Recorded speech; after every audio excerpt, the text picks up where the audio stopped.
Welcome top news today. Until recently, the debate over our president's mental health has focused on questions of psychological pathology. Do Donald Trump's flamboyant narcissism, hedonism, and self-delusions add up to a malignant personality, or a malignant personality disorder? Scores of psychiatric professionals say the latter. Some of the peers, and a large number of laymen, have insisted that the matter can only be settled by a psychiatrist who has personally, privately evaluated the president. That argument has always struck me as nuts. There is no diagnostic blood test or brain scan for narcissistic personality disorder. There's just a list of observable traits. A mental health professional simply studies a patient's modes of reasoning and patterns of behavior, and assesses whether they fit the checklist of symptoms for NPD. It's absurd to believe that a psychiatrist who has spent a couple of hours talking to a patient in an office is qualified to make this diagnosis, but one with access to hundreds of hours of a patient's interviews and improvisatory remarks, along with a small library's worth of biographical information and testimonials from his closest confidants, is not. To insist otherwise is to mystify psychiatric practice. It's to pretend that there is some shamanistic knowledge that mental health professionals can only access once you provide them with a copay. Further, whether we choose to label any given psychological profile a disorder is always, on some level, a value judgment about what it means to function healthily in our society. If an inability to concentrate on tests can qualify one for psychological dysfunction, then it's hard to see why Trump's manifest incapacity to subordinate his hunger for affirmation and attention to basic social norms would not. If a middle school boy displayed Donald Trump's level of impulse control in the classroom, there is little question that he would be considered psychologically unhealthy. Regardless, in recent weeks, concerns about the commander-in-chief's cognition have turned to the more mundane, and objectively determinable, question of neurological decline. The president's third speech when announcing his decision to recognize Jerusalem as Israel's capital, the exceptional incoherence of his most recent interview with the New York Times, and increasingly erratic and Freudian tweets all brought our president's frontal lobe to the forefront of public discourse. And then Michael Wolff started telling us what he'd learned while hanging around the West Wing last year. Having won the administration's trust possibly with the aid of these horrendous, anti-Trump think pieces, the reporter was given extraordinary access to the president's closest advisors.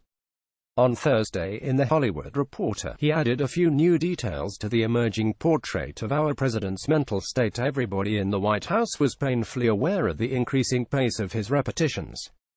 It used to be inside of 30 minutes he'd repeat, word for word and expression for expression, the same 3 stories. Now it was within 10 minutes. Indeed, many of his tweets were the product of his repetitions. He just couldn't stop saying something, hoping for the best, with the personal futures as well as the country's future depending on it. My indelible impression of talking to them and observing them through much of the first year of his presidency is that they all, 100%, came to believe he was incapable of functioning in his job. At Mar-a-Lago, just before the new year, a heavily mad-up Trump failed to recognize a succession of old friends. The unanimous assessment of those in Trump's immediate vicinity is shared by clinicians viewing him from afar.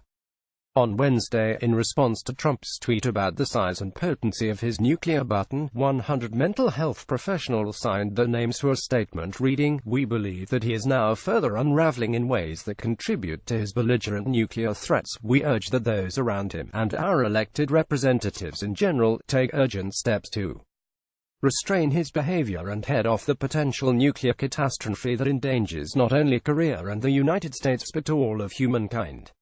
On Wednesday, Politico revealed that one of the statement's signatories recently briefed more than a dozen members of Congress last December, all Democrats, save one unnamed Republican senator, on the grim state of Trump's mental health. Around that same time, Ford Vox, a physician who specializes in brain injury medicine, provided the following diagnosis of Trump's condition in a Stat News column calling for the president to undergo neurological testing. Language is closely tied with cognition, and the president's speech patterns are increasingly repetitive, fragmented, devoid of content, and restricted in vocabulary.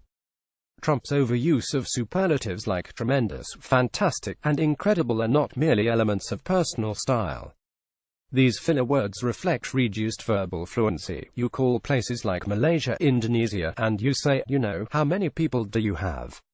And it's pretty amazing how many people they have. The president made that remark in response to a question about the ideal corporate tax rate, demonstrating the degree to which his thinking drifts. If I were to make a differential diagnosis based on what I have observed, it would include mild cognitive impairment, also known as mild neurocognitive disorder or pre-dementia. The key distinguishing characteristic between mild cognitive impairment and dementia is whether the decline is starting to interfere with essential daily functioning. In a billionaire typically surrounded by assistants, who is now the president surrounded by more assistants, whether Trump can perform his necessary daily tasks on his own may be difficult to assess. Wolff's reporting establishes that Trump's decline is very much interfering with his daily functioning, and thus that his cognitive impairment is likely progressing toward dementia. Meanwhile, Vox's claim that the president's disjointed, superlative suffused rhetorical style is no deliberate affectation, but rather a product of cognitive decline, is readily apparent to anyone who watches decades-old interviews of Trump, in which he displays an equanimity, coherence, and relative eloquence wholly alien to his current persona.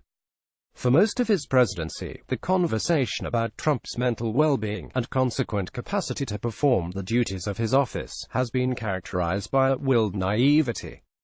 The president's signs of senility aren't subtle. His narcissistic self-regard is not mildly delusional. His impulse control is more than a little bit lacking.